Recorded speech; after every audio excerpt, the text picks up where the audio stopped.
So my arms are, like I said, are typically hairy. Yeah. They came up to me, Stop never talked. I have a fiance. What's up, rebels? My name's Lily. I'm Ivy. We are queer and we are chick. Today we are going to be talking about PCOS and how it affects gender expression, if it affects gender expression. It's going to be a great conversation from two people who are both queer and both have PCOS diagnosed. And of course, that doesn't make any difference if you don't have it diagnosed and you have a feeling something's going on. Go talk to a provider, okay? So without further ado, let's get into it. Gay agenda, gay agenda, gay agenda, gay agenda. So before we get started, Ivy's going to talk to you just a little bit about PCOS. So over to you, my darling. If you don't know what PCOS is, it basically stands for polycystic ovarian syndrome. It affects quite a bit of people actually with a vulva. A lot of people aren't diagnosed. It doesn't have a lot of research done in it. It's basically a hormonal disorder that affects multiple different things from like hair loss, excessive hair growth, weight gain, weight loss, irregular menstrual cycles, and it also can affect you having children. Also, I just want to, just whilst we're on this subject, this is Ivy's first time doing one of these, so please comment below. Ivy, we love you. Ivy, make your own channel. Ivy, you're so sexy. Take your top off. Whatever makes you comfortable, just shower them with love, because this is awesome. Like, we've spoken about PCOS away from here, and I just think it's awesome that they're willing to come on camera just to make sure that we spread it out a little bit and make sure that the community out there know that we are here, we're discussing it, and there are other people like you who are okay, we're doing okay, right? So, Ivy! So the way the video is going to go today is we have constructed some questions that we think will be helpful in pinpointing some things that aren't discussed enough, and you can tell us what you feel in the comments below. We can have a huge conversation. There isn't loads about PCOS out there, so whatever you're right. At all. Did you just like, until you got diagnosed, did you like know anything I about had it? no idea what it was. And then whenever I found out what it was, I cried for days. Oh, did you? For days, yeah, because they didn't tell me much about it. Yeah. They were just like, yeah, you have PCOS, it's gonna be hard for you. And that's it. And the only reason I got diagnosed is by going to a free community clinic. Really? My OBGYN didn't tell me anything. So I got diagnosed because I had stomach pains. They were really bad. And then they told me I had PCOS. And I Googled, and the first thing I saw was may not be able to conceive. And I was like, and I didn't cry. I just shut down. And I immediately decided, cool, I'll adopt. And that was just my immediate thing of, I didn't speak about it with my parents, my sisters. I think actually, if you're my family, this might be the first time you're finding out about this. Like, it's just not something I spoke about, like, truly. Yeah. And so I just was like, cool, this is what I have, and I just have to get through it. But it was definitely like a moment I had to experience myself of, oh my God, this will affect my life in some way. Yeah, that's why I cried for days, because I have a child, but I desperately wanted to have more children. And I basically I went through all the processes, and they were basically like, you can't have kids. You're infertile. So, I think that's super important as well. Yeah. Just saying, like, because again, someone like me who saw it was like, I can't have children, and you're here as a mother. Yeah. You have a child. Yeah, I have a child. Yeah. That's really good. That's like one thing already smashed is it could be more difficult to conceive. That they might ask you to do things like lose weight, right? Oh my God. Isn't that just the medical system my God. in general? You come in with a cut and you're like, have you tried losing weight? What, on my finger? you look like you're a little plus size. You might need to and maybe you'll have a baby. Like, right. What? So yeah, there are it's a lot. It's heavy to hear. So if you're here, we know that you've already had a very unique experience. We see you, and we know it wasn't easy. So we hope that this can make it easier for you. So shall we get on with questions, my darling? Yeah. Has PCOS affected your gender expression? Ooh, that is a good question. Has PCOS affected gender expression? For myself, I would say I have felt more relaxed as a queer person having PCOS. So I do recognize that having like hairy legs, hairy armpits, for me, does sometimes feel quite queer coded. So I know that when I'm around people who aren't that big on like, don't have an issue with like how I present my gender, where I let my hair grow, I will say it has allowed me to feel more comfortable with how I express my gender in that sort of like non-gender conforming way. And I think that really has helped me, Yeah, no, I get that. I think whenever I first found out, and whenever I was still in like very like heterosexual relationships, there was that pressure to like don't have any hair on your body and this, that, and the other. And so look at you now. So let them know. But yeah, so like I did used to like shave to the point where like I would bleed, like I would break out in whelps because like shaving was just not it for me. So going from like that to now being like more like in the queer community and in like a queer relationship, like I feel like it has definitely like I feel more comfortable to just like be myself and not have to hide part of who I am. Exactly. So I do think that it 100% has affected like your gender expression, mine in particular, and it sounds like yours. Yeah. Has it affected you negatively in any way? It used to. Yeah. It used to. I still have issues with like irregular menstrual cycles. Like I'll go sometimes months without having a period. Really? And then sometimes like here recently I've been like I'll bleed for 2 weeks and then I'll be fine for 2 weeks and then I'll bleed for 2 weeks and then I'll be fine for 2 weeks. So yeah, I mean it does affect like my mood a lot of the times. I feel like it's definitely had a big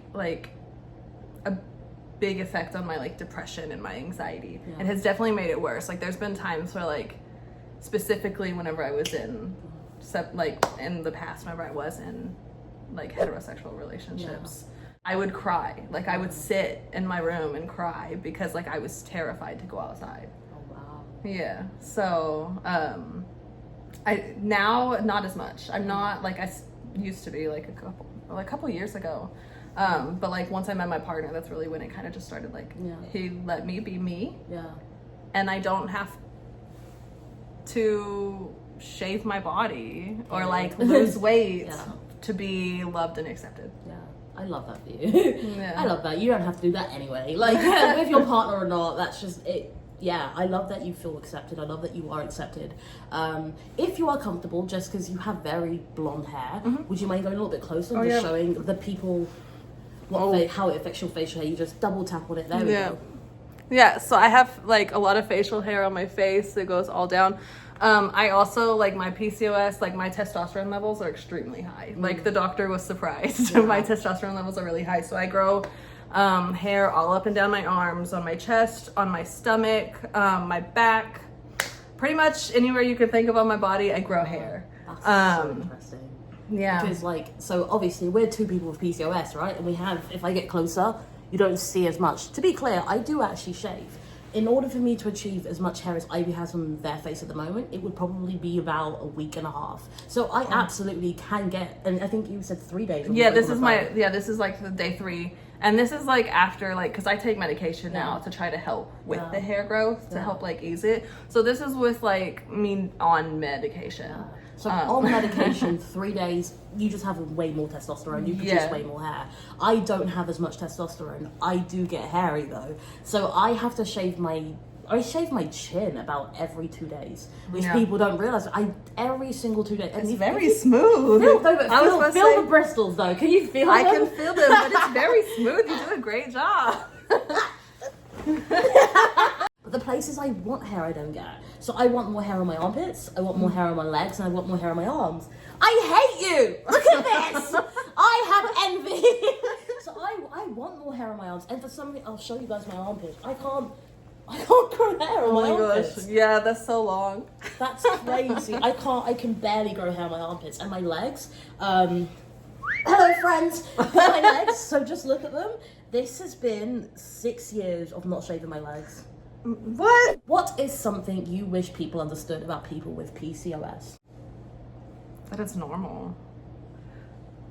Not even that normal is a word, but that like a lot of people struggle with it. Coming from like back whenever I was trying to have kids, you know, it was a lot of like, when are you gonna have more kids? When are you gonna do this? When are you gonna do that? When are you gonna have a family? When's your son gonna have a little brother or sister? And it's like, I was literally trying for 3 years. I was on medication. I was going to the doctor until like, and I was taking ovulation tests forever. Like literally once a week, every week I was taking ovulation tests. And it's a process and it's hard. There are so many people that do have miscarriages and it's hard. So it's like, just stop asking people stupid questions. Like, if it's not something that you should comment on, like, mind your business, leave people alone. It's normal. People have hair. People gain weight. People lose weight. People lose hair. It's normal. You shouldn't feel ashamed, and nobody in your life should make you feel ashamed because of it. Let them know. This is why I love Ivy. Comment again. Ivy's amazing, right? I think Ivy should come on. Ivy's questioning whether she should start her own channel. I am obviously a team yes, so you comment below whether you agree, because I think she should. I think we'd have amazing conversations, amazing crossovers, amazing collaborations, and she has her own insight. You know, she's a mother with PCOS in a polyamorous kitchen kitchen table polyamory relationship. There's so much to explore with you, and I think they will love you. I do, so I know they will. They definitely will. I got a best friend in this new place I'm in. I wish people knew that it existed. I think if more people knew that it existed, people like myself who had PCOS, and yourself who got diagnosed or, you know, just didn't even know what it was, who still had the symptoms but didn't have the name for it, I think it'd have been a lot easier if there was more education about it. It affects a lot of people. Be as taboo. Like, I feel like it's a taboo subject talking to, like, feminine presenting people about, like, their hair, you know? And it's like, people have hair. People grow hair, everybody. Just because there's some people that choose to shave it doesn't mean that you don't have it. Like, everybody has it.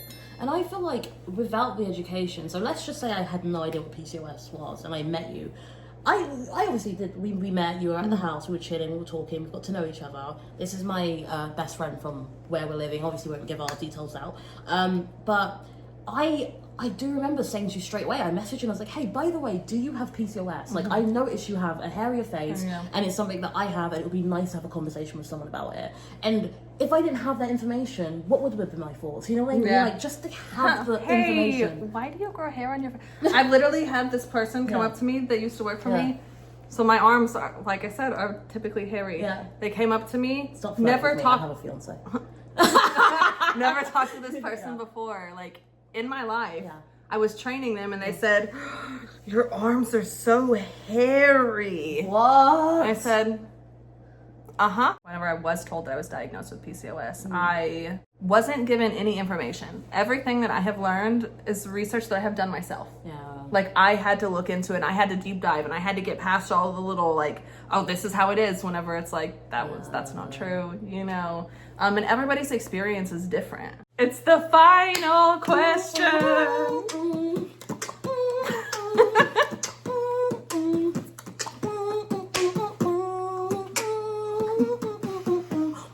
Dude, you're so good at that.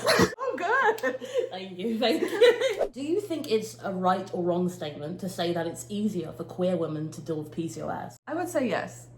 Explain. I would say yes, because like we've been talking about like this whole time, it's just queer spaces are more accepting. So even if like you're not queer, I would say even just being in queer spaces is accepting. But like just knowing that you're going to be around people that are safe is what like helps get you through, versus like straight women who do have to worry a lot. Not everybody, right? Not everybody.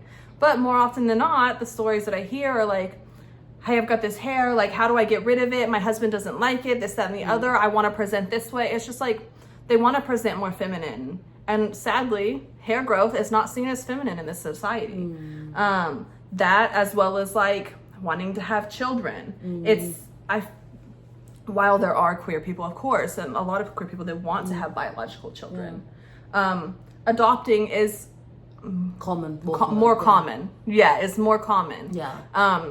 So I feel like it's just like, it's not really something that you have to mentally think about as much. That's like, oh, I want to have kids, but I can't have kids and this, that, and the other. Because a lot of things that I thought whenever I was a straight woman was that I was a failure at being a woman because I couldn't have kids. And like, realistically, if I went 3 days without shaving my hair, I looked like a man. Like, it was a problem for me. And it was a problem for other people. And I can, like, and I've always been a very open person. Like, I accept everybody. I love people. Like, and it's just that. Not everybody is like that. Some people are really affected, really affected by what other people think about them. Yeah, of course. More so than I was, like to the point where like they literally will spend 10 hours, 3, 4, 5 hours getting up, getting ready. I knew a couple of girls that had PCOS, and they would literally get up before their husband would wake up, and they would shave their face. Like, he did not know that they had PCOS. They didn't know. Sadly, like more often than not, it's more common that straight men aren't as accepting as queer people are. I agree. I think that's a fact. Yeah. Fight me in the comments. Yeah. It is a fact. I agree. I think it is easier to have PCOS, especially if you have a high level of testosterone and that affects how you look outwardly. I think it's way easier to be that in queer spaces. I agree. For literally all the reasons that you named. We are way more open to gender expression. A lot of us understand that gender isn't binary. A lot of us believe in the fluidity of gender and how it's a construct. So how you choose to express yourself and how you choose to go out in the world is a lot of society. And so I think having a society that's more accepting of that will obviously be easier for you to be around them. So yeah, of course. Exactly. I found that with Leo, so I didn't really tell Leo much about my shave. I just did it. And then I think one day I was just like, I was really ill and I just didn't shave. And I was like, look how hairy I am. And he was like, you're hairy. And I was like, yeah, not a bad way. He was like, oh my gosh, you're hairy. You have hair. Because like, remember, I've been trying to grow my arm hair. So he's like, what? Where did this come from? Because according to him, I can't grow hair. And I'm like, I have PCOS, by the way. I grow hair. Just not in the places I want them. So for me, it would take me about a week to get really hairy. A week and a half to get super hairy. If I didn't shave for a month, Santa Claus. Right. Santa Claus, Black God, I can Christmas. only imagine. I've only made it like a week and a half without shaving my face. Really? Has it like really itchy? Man, it gets so itchy. It's so itchy. Like, dude, I'm on the spectrum. Like, I can't do it. The textures. That's itching, right? I've but got yeah, up in the night before and shaved because I couldn't sleep. Right. I was like, I can't deal with the hair coming in. I can feel the itchiness. It's really uncomfortable. Yeah. And so I have to immediately go shave. So for me, it's the upkeep, and I don't like the hair coming in. It like.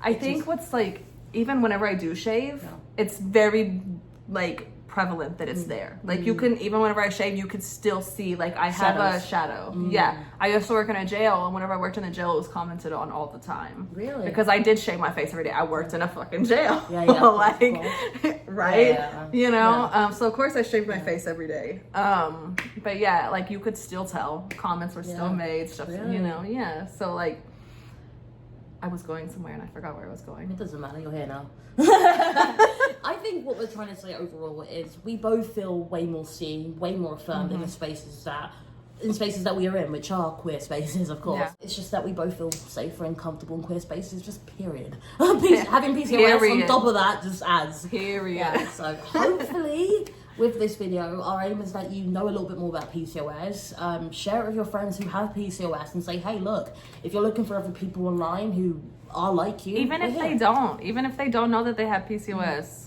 like just send the link. Because I feel like it's something that like people need to know.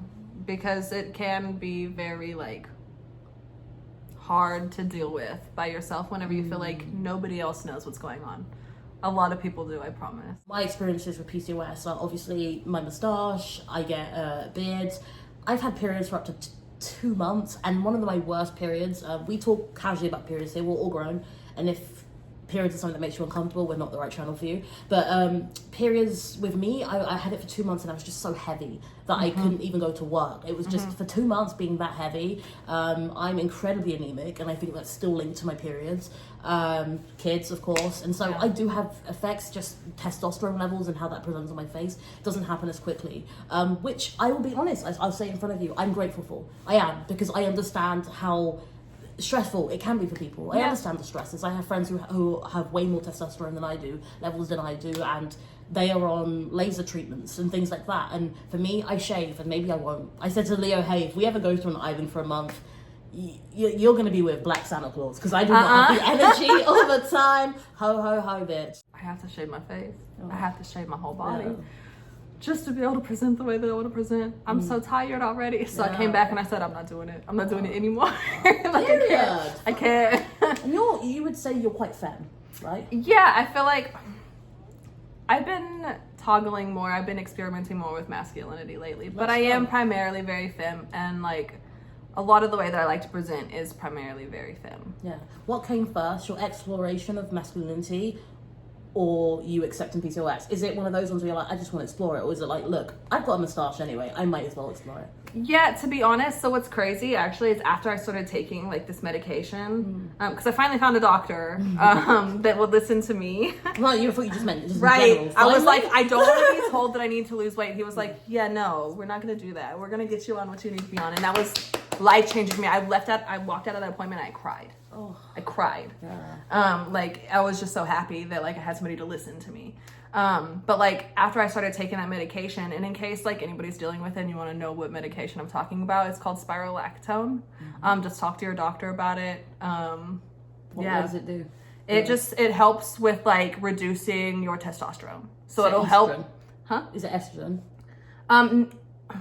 I think it has estrogen properties, but it's not estrogen. Okay, cool. Because I talked to them about possibly getting on estrogen because I'm at the highest dose, and I've been at the highest dose that I'm on for a year, and like this is still the amount of hair growth that I have, which I'm actually okay with now. Like I can look at pictures of myself now and be like, wow, you look good, even though I like have facial hair. I'll be putting photos in throughout the whole video. But yeah, I can send you before and after pictures of my hairline too if you want. Yeah, that's I'll good. say because I have some.